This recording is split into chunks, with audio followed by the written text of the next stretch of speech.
حضرت ابراہیم علیہ السلام کے لیے آیا کہ ان کے لیے آگ ٹھنڈی ہو گئی. اس کے بعد اس قسم کا کوئی واقعہ رپورٹ نہیں ہوا. جو ایک صحابی کی طرف بھی ایک جعلی واقعہ رپورٹ کرتے ہیں وہ بالکل منقطع روایت ہے، اس کی کوئی اصل نہیں ہے.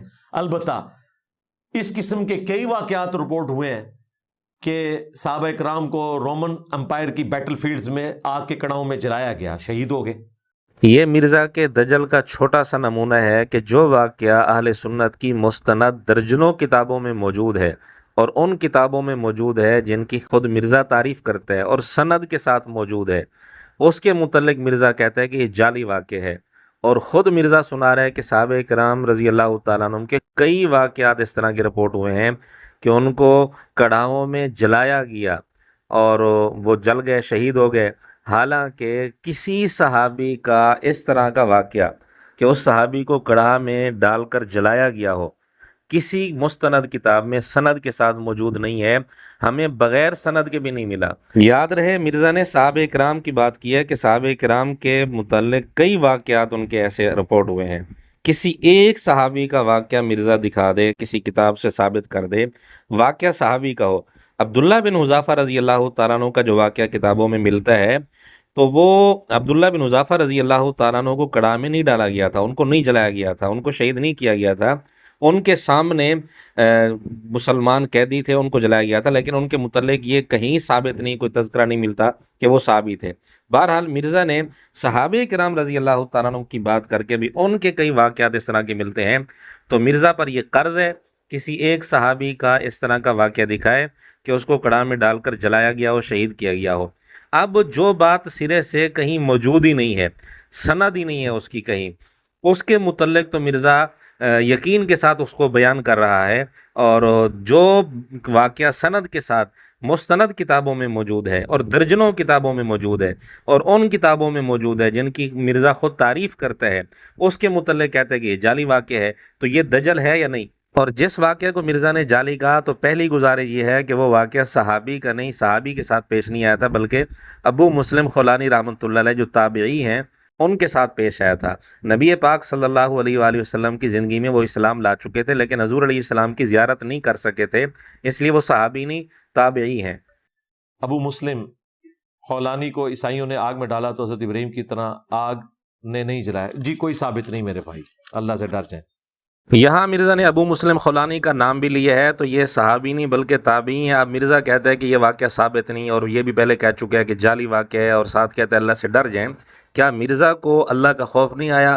مرزا اللہ سے نہیں ڈرا جب مرزا نے صحابہ کرام کے متعلق کہا کہ ان کے کئی واقعات اس طرح کے رپورٹ ہوئے کہ ان کو کڑاہوں میں ڈال کر جلایا گیا، شہید ہو گئے؟ کیا مرزا اس کا ثبوت دے سکتا ہے؟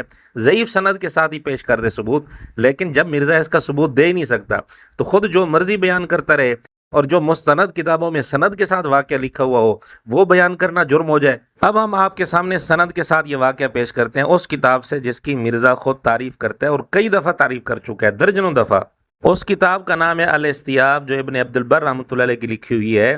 تو اس کتاب میں ابو مسلم خولانی رحمۃ اللہ علیہ کے حالات لکھے ہیں، اور حالات لکھتے ہیں کہ ان کی کئی ساری کرامات ہیں اور فضائل ہیں، اور ان کی کرامات میں سے خاص طور پر سند کے ساتھ یہ والی کرامت لکھی جس کا حاصل یہ ہے کہ اسود انسی نے یمن میں نبوت کا دعویٰ کیا، اور ابو مسلم خولانی اسی علاقے کے تھے.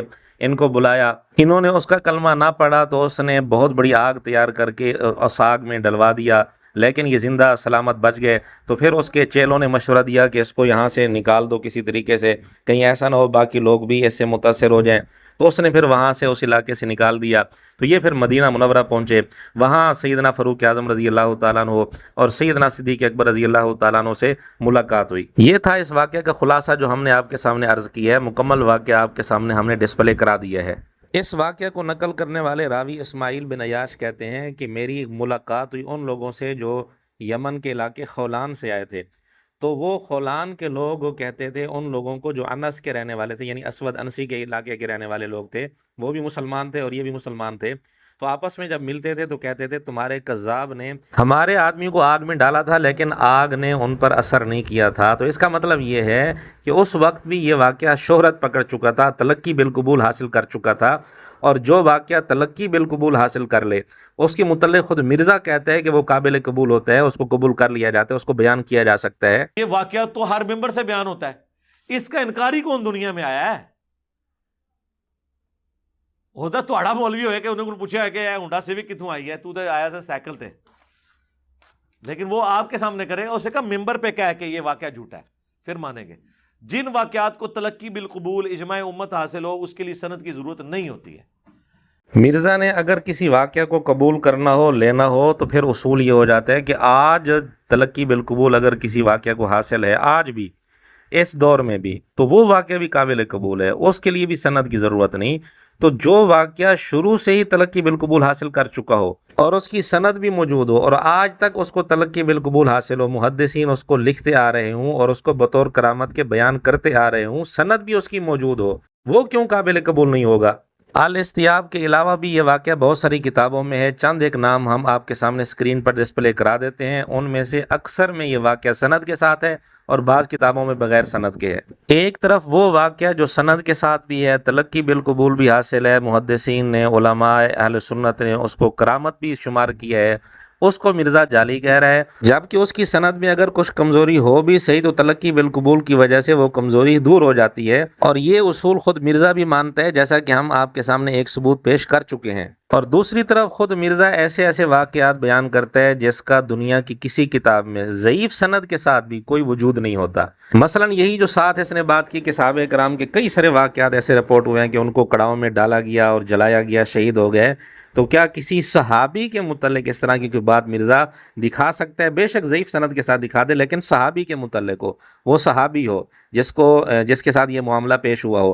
اور اسی طرح ایک آدھ نمونہ اور بھی ہم پیش کر دیتے ہیں، نوح علیہ السلام کا اس نے معجزہ ذکر کیا کئی ساری ویڈیوز میں، وہ آپ پہلے سن لیں۔ آپ ایک فلم ہالی ووڈ کی دیکھ لیں، نوح، اس میں انہوں نے بتائی ہے کشتی کیسے بنی ہے، راتوں رات درخت اگے ہیں، ان کے پھٹے تیار ہوئے ہیں، معجزانہ طور پہ ہوا سب کچھ، اور یہ ایک دن میں کشتی نہیں بنی ہے، کئی مہینوں میں بنی ہے۔ وہ قرآن میں آتا ہے نا کہ وہ مذاق اڑاتے تھے۔ مرزے کی بات کا حاصل یہ ہے کہ درخت تو راتوں رات اگ گئے تھے، پھٹے بن گئے تھے، لیکن پھر کئی مہینے لگ گئے کشتی بننے میں۔ اب مرزا کہہ رہا ہے کہ یہ جو درخت راتوں رات اگ گئے یہ معجزہ تھا۔ اب یہ معجزہ ثابت کہاں سے کر رہا ہے؟ فلم کا حوالہ دے رہا ہے۔ دنیا کی کسی کتاب میں اس کا کوئی ثبوت نہیں ہے، ضعیف سند کے ساتھ بھی اس کا کوئی ثبوت نہیں ہے، مرزا پیش نہیں کر سکتا۔